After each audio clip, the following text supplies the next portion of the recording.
ನಮಸ್ಕಾರ, ನನ್ನ ಹೆಸರು ರೋಹನ್ ಬಾಲಚಂದ್ರ. ಇವತ್ತಿನ ಬ್ರೇಕಿಂಗ್ ನ್ಯೂಸ್ಗೆ ಸ್ವಾಗತ. ಇದು ನಮ್ಮ ದೇಶದ ಫೈನಾನ್ಸ್ ಹಾಗೂ economic news. News number 1, Morgan Stanley cuts India's GDP forecast. Morgan Stanley ಅವರು ಇಂಡಿಯಾದ GDP ಫೋರ್ಕಾಸ್ಟ್ 6.5% ಇಂದ 6.2% ಕಟ್ ಮಾಡಿದ್ದಾರೆ. 0.3% ಕಮ್ಮಿ ಆಗಿದೆ. ಅವರ ರೀಸನ್ ಏನಂದರೆ, because of the crisis in West Asia ಅಥವಾ ಮಿಡಲ್ ಈಸ್ಟು, ನಮ್ಮ ಕ್ರೂಡ್ ಆಯಿಲ್ ಪ್ರೈಸಸ್ ಜಾಸ್ತಿ ಆಗಿರೋದ್ರಿಂದ GDP ಗ್ರೋತು ಸ್ವಲ್ಪ ಇಂಪ್ಯಾಕ್ಟ್ ಆಗುತ್ತೆ. ಹಾಗೂ ಅವರ ಪ್ರಕಾರ average crude oil price 2026-27 $95 per barrel ಇರುತ್ತೆ. ಸೊ ಸ್ಲೋ ಆಗಿ GDP ಫೋರ್ಕಾಸ್ಟ್ ಎಲ್ಲ ಕಟ್ ಮಾಡ್ತಾ ಇದ್ದಾರೆ. ಹಾಗೂ ಅದೇ ಥರ ಇಂಡಿವಿಜುವಲ್ ಕಂಪ್ನೀಸದು ಒಂದು ಗ್ರೋತ್ ಫೋರ್ಕಾಸ್ಟ್ ಎಲ್ಲ ಕಮ್ಮಿ ಆಗ್ಬೋದು. ಯಾಕಂದರೆ ಈ ವಾರು ಎಷ್ಟು ದಿನ ನಡೀತಾ ಇದೆ ಅಂತ ಗೊತ್ತಿಲ್ಲ, ಹಾಗೂ ಎಷ್ಟು ಇಂಪ್ಯಾಕ್ಟ್ ಆಗ್ತದೆ ಅಂತ ಇನ್ನೂ ಕ್ಲಾರಿಟಿ ಇಲ್ಲ. News number 2, Nifty closes above 23,000 mark.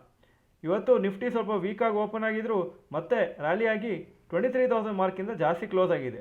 IT stocks ಎಲ್ಲ ಇವತ್ತು ಮೇಲೋಗಿತ್ತು. ಮಿಡ್ ಕ್ಯಾಪ್ ಮತ್ತು ಸ್ಮಾಲ್ ಕ್ಯಾಪ್ ಇಂಡೆಕ್ಸು ಇವತ್ತು ಫ್ಲಾಟಾಗಿ ಕ್ಲೋಸ್ ಆಗಿದೆ. ನಿನ್ನೆ ಒಳ್ಳೆ ರ್ಯಾಲಿ ಆಗಿತ್ತು.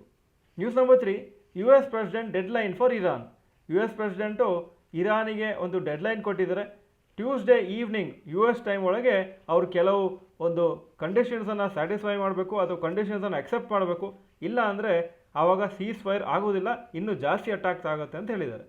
US ಮತ್ತು ಇಸ್ರೇಲು ಅವರು ಅಟ್ಯಾಕು ಇರಾನ್ ಮೇಲೆ ಕಂಟಿನ್ಯೂ ಮಾಡ್ತಾ ಇದ್ದಾರೆ, ಅದನ್ನೇನೂ ಕಮ್ಮಿ ಮಾಡ್ತಾ ಇಲ್ಲ. ಸೊ ಈ ಒಂದು ಸೀಸ್ ಫೈರ್ ಆಗಬೇಕಂದ್ರೆ US ಪ್ರೆಸಿಡೆಂಟು ಕೆಲವು ಕಂಡೀಷನ್ಸ್ ಸ್ಯಾಟಿಸ್ಫೈ ಮಾಡಿ ಅಂತ ಹೇಳ್ತಾ ಇದ್ದಾರೆ. ಆದರೆ ಅದು ಏನು, ಹೇಗೆ ಸ್ಯಾಟಿಸ್ಫೈ ಆಗುತ್ತೆ, ಇರಾನ್ ಏನು ಮಾಡ್ತಾರೆ ಅಂತ ಇನ್ನೊಂದು 1-2 ದಿವಸದಲ್ಲಿ ಗೊತ್ತಾಗುತ್ತೆ. News number 4, rapid news. RBI governor ನಾಳೆ ಅವರ ಇಂಟ್ರೆಸ್ಟ್ ರೇಟ್ ಡಿಸಿಷನನ್ನು ಅನೌನ್ಸ್ ಮಾಡ್ತಾರೆ. ಹಾಗೂ ಇದೊಂದು ಸ್ವಲ್ಪ ಡಿಫಿಕಲ್ಟ್ ಡಿಸಿಷನು, ಯಾಕಂದರೆ ಇಂಡಿಯಾದ GDP ಇಂಪ್ಯಾಕ್ಟ್ ಆಗ್ಬೋದು ವಾರ್ ಸಿಚುವೇಷನಿಂದ. ಹಾಗೂ ಇನ್ಫ್ಲೇಷನ್ನು ಸ್ವಲ್ಪ ಜಾಸ್ತಿ ಆಗ್ತಾ ಇದೆ. ಸೊ ಇಂಟ್ರೆಸ್ಟ್ ರೇಟು ಏನೋ ಕಮ್ಮಿ ಮಾಡ್ತಾರಾ ಇಲ್ವೋ ಅಂತ ನೋಡಬೇಕಾಗುತ್ತೆ. ಹಾಗೂ ಇಂಡಿಯಾದು GDP ಫೋರ್ಕಾಸ್ಟು 2026-27 ಫೈನಾನ್ಷಿಯಲ್ ಇಯರಿಗೆ ಯಾವ ಥರ ಇರುತ್ತೆ RBI ಪ್ರಕಾರ, ಹಾಗೂ ಇನ್ಫ್ಲೇಷನ್ ಯಾವ ಥರ ಇರುತ್ತೆ ಅಂತ ನಾಳೆ ಅನೌನ್ಸ್ ಮಾಡ್ತಾರೆ. ಈಗ ಇವತ್ತಿನ ಸ್ಟಾಕ್ ಮಾರ್ಕೆಟ್ ಅಪ್ಡೇಟಿಗೆ ಬರ್ತಾ ಇದ್ದೀನಿ.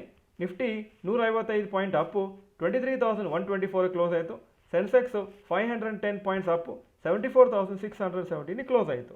ಇವತ್ತು 23,000 ಮಾರ್ಕು ಕ್ರಾಸ್ ಆಗಿದ್ದು ಒಂದು ಒಳ್ಳೆಯ ನ್ಯೂಸು ಮಾರ್ಕೆಟಿಗೆ. Point number 2, today's top Nifty 50 gainers and losers.